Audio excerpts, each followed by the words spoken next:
All right, hey there, welcome to another video. Today, I just kind of had this idea on my mind earlier this morning, and I thought, when I got home tonight, I would just kind of sit in front of the camera, press record, and start talking. But fair warning, I guess, this won't be the most exciting video. I'm not going out doing any kind of adventure. Honestly, didn't shoot any B-roll or anything, nice to overlay in front of this. So this is, a great video if you are just chilling and you want to put it on in the background, or you're, in the bathroom, kind of, doing your thing out there. This video is just meant for me to get some thoughts out and maybe even start a conversation, possibly down in the comments below. So this is not going to be, I'm not going to really cut this thing up or anything, just going to try and do it all in one take. Unless I say something, really stupid, then I might take that out. But for the most part, just kind of want to get this out there.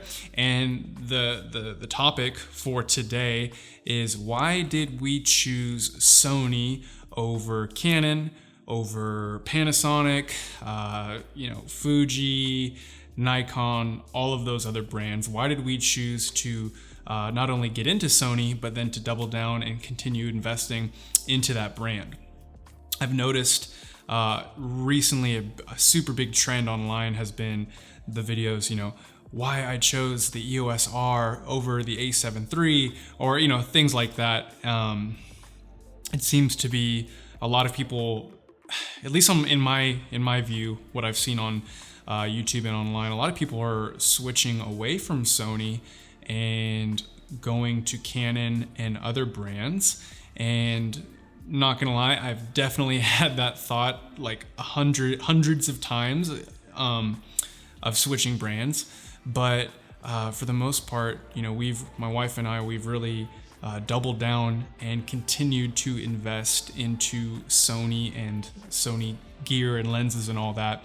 And I just want to share why we made that decision, because it seems like not too many people, at least online, are talking about that. Quick backstory. My wife has been shooting on Canon, or she was, for like 10 years prior to us getting into Sony.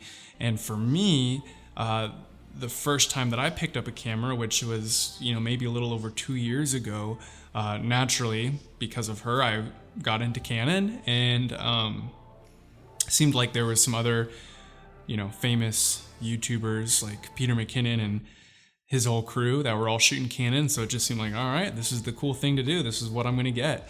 And, really liked it. We just had a couple of, small Rebel APS-C cameras, but they got the job done and they were a lot of fun to shoot on. But, we decided to try and become, professional, I guess, and actually do this whole thing for a living and not just a hobby on the side. And when we made that decision, the natural next step was to invest into some more professional cameras and gear. And obviously there was a lot of options out there, but we chose, and mostly me on kind of these decisions, but I chose to buy an A7 III. And kind of fast forward a little bit, not that I owned, but through the job that I was working at the time, I had the opportunity to somehow shoot on the A7 III, the 5D Mark IV, the EOS R, and the Panasonic GH5, all pretty much at the same time for work. And so I had quite a bit of experience with all 4 of those cameras. And unfortunately, I think having so many options and so many different things at my disposal created a lot of just confusion and just not sure where to go for the future for what we wanted to invest into and own. And so, long story short, we decided to stick with Sony, bought another A7 III, started getting some more lenses and different things like that. And now, over a year later, that's the decision that we've made. And I think really for this foreseeable future, that'll be the brand that we stick with. Now, let me just say this.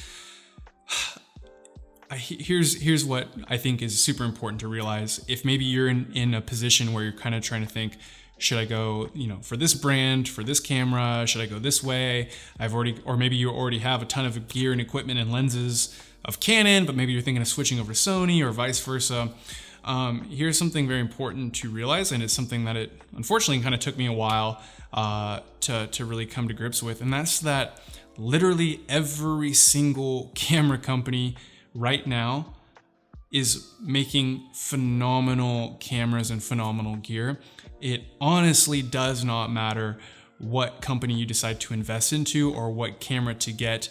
Every single company is doing really, really great things right now, except for Nikon. And I think that we always assume that if I go to this company as opposed to this one, if I get this camera as opposed to this one, that's going to make my work so much better, so much more professional. It's going to make me happier. It's going to just lead to better opportunities.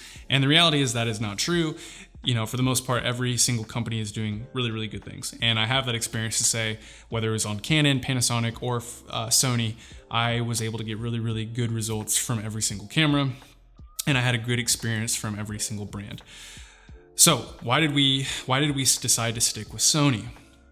The biggest reason is honestly because for me, I love what they're doing as a company.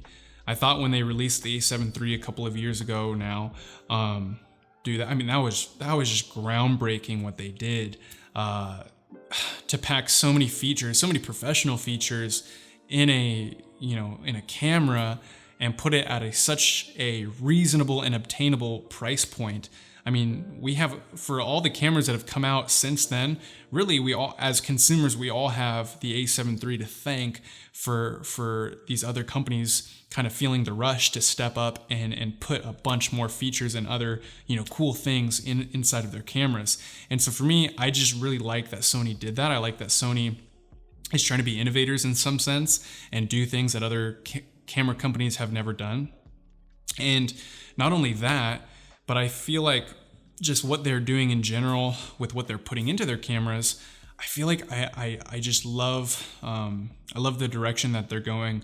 Especially, I feel like they're prioritizing, and this is what they've said in different press releases, that they're prioritizing video shooters right now more than ever, which is awesome because, for us, we do both video and photo. And so having a camera company that is going to prioritize video, I love hearing that. And kind of along with this whole thing, something I really, really looked at and appreciated is the fact that for the most part, it seems that Sony listens to their customers. They listen to their buyers and their consumers. Obviously they're not perfect. The cameras are not perfect. There are a lot of things I would love to change in the A7 III. And I'm sure if you own some of the other, crop sensor cameras, you would love to see different things here and there.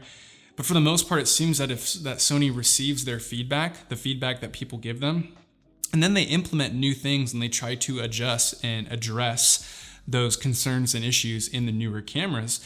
Whereas other companies, not gonna name any names, Canon, but it seems as if they are very slow to innovate, very slow to listen.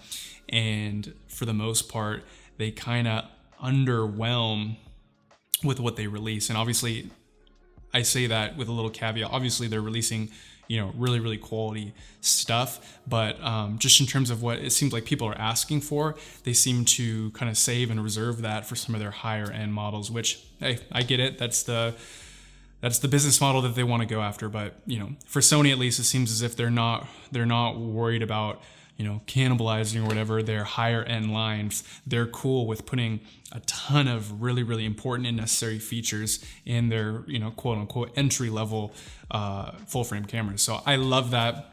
I just love what the brand is doing. It seems as if they have a really cool relationship with their creators and different people that they have on their teams and whatnot.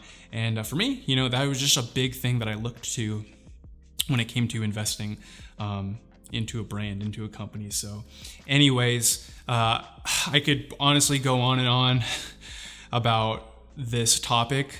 It's something I kind of nerd out about and love to watch other videos and kind of hear different things. So if you have any thoughts, which I'm sure you do.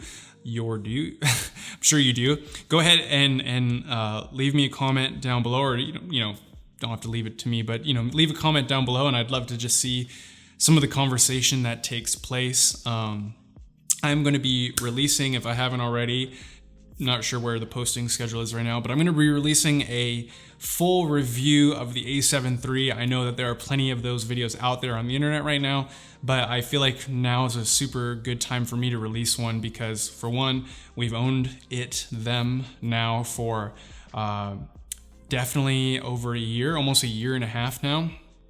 And so I have a lot to say about that camera. And again, like I said at the beginning of this video, it seems like as if a lot of people are making the switch from Sony back to Canon or any other company. And so I don't know how many people are necessarily doubling down on the A7 III. So I think now would be a great time to release that video. So be on the lookout for that. And also, real quick before I end this video, if you have not subscribed to this channel and you have seen a couple of videos before, or this is your first one, and you like what you've seen, I would love for you to subscribe. That would help me out a lot, help the channel grow, and yeah, it'd be cool just to have as many of you along for the journey as possible. So anyways, thank you guys for watching today's video. Definitely a little bit of a different one, but something I felt like it would be cool to talk about and hear your response. So anyways, thank you for watching, and I'll see you guys in the next video.